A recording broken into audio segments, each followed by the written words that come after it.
Hi guys, it's Lyd here. Hope you're having an absolutely blooming lovely day. Now today guys, I'm in my little office, or I should say the office stroke plant room, and I have my Rhipsalis crispata epiphytic tropical cactus with beautiful cream little flowers.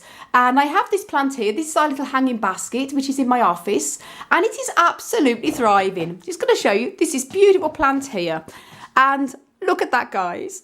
These flowers have opened up today and they are absolutely breathtaking. They're like little tiny stars. Really beautiful. And these flowers form all along the little edges of the areoles, all on these beautiful crispy shaped leaves. Hence the name Rhipsalis crispata. I don't know if that's why it is called that, but the leaves are very sort of crisp-like, and just so gorgeous to see the beautiful little flowers, like little tiny stars, cream-coloured flowers along the edges. And I can't get too close because the macro isn't too brilliant on this camera, so hopefully you'll get a bit of an idea there. I'll just gently turn that around so you can see. And at the end of each of these little of the flower, the little pollen comes out on the end of each little tiny stigma there. Oh, it's just absolutely beautiful, like an explosion of tiny little stars. Really beautiful.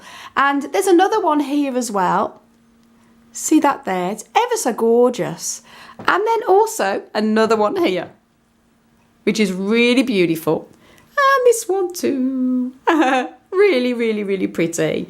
And that one was flowering the other day, and I didn't make a video then because it was only the one flower. These were all in buds. So I'm happy to say they've all opened up today, and lovely to see that spring is here at long last. Well, very nearly here, guys.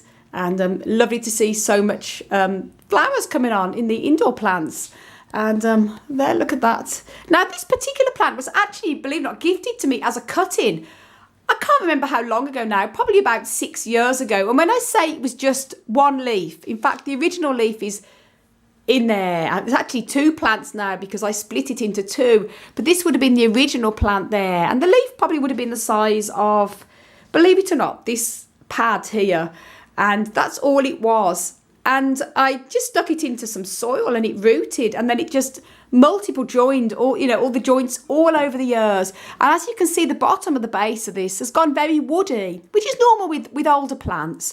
And it's amazing because that's the actual original part of the actual cutting, and then it formed the big stalk, the stem, a woody stem here over the years, and all of this, and what was in a small pot now into a wonderful hanging basket. And I propagated it often, that I just pulled some of the pads off, but just to prune it to keep it a little bit in shape. And I have this out on this hanging basket stand in the yard in the spring and summer. I just leave it out there, gets plenty of rain. Oh, excuse me guys, that's my phone. I'll just go and answer that. Guys, apologies for that. I just had to take a phone call there. So I'm back to showing you these beautiful flowers again. And aren't they gorgeous, guys? Really beautiful. And as I was saying about this cactus, this is one of the epiphytic rainforest tropical type of cacti. And I have a few this is a Rhipsalis crispata.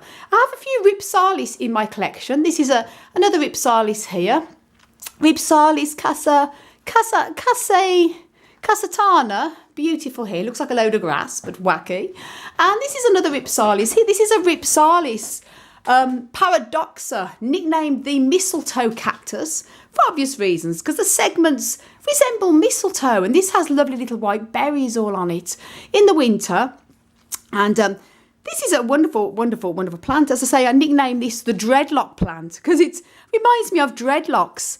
And because Hans has dreadlocks, my partner, everyone jokes when they come to visit the house and see this plant. It is a beauty. And this one is, the Rhipsalis crispata has the wider leaves. Lovely. And they're not really leaves as such. They're more modified leaves.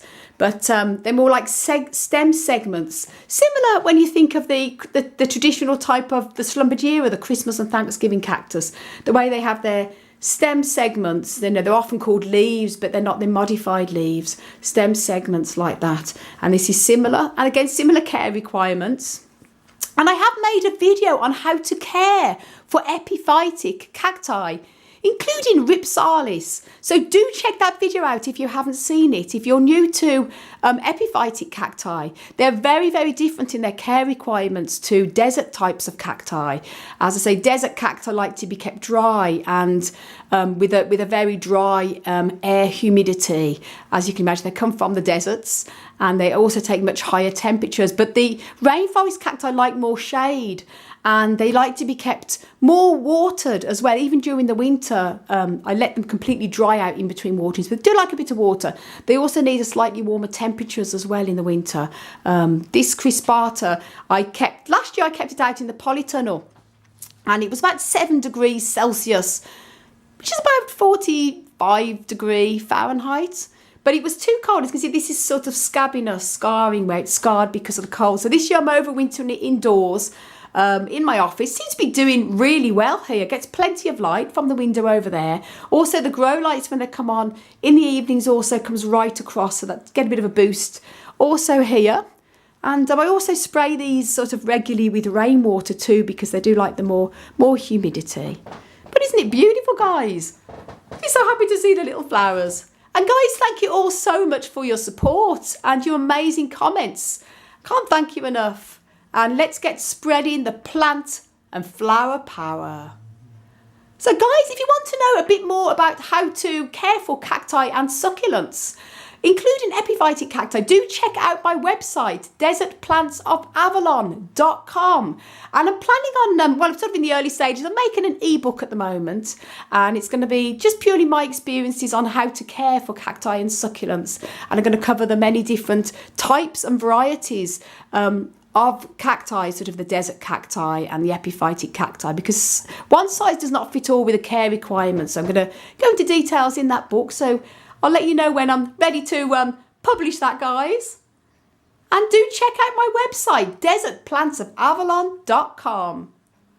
So guys, thanks so much for watching. I want to send you loads of love, heaps of happiness, and tons of plant power. As always, my cross the emerald dial. Until the next video.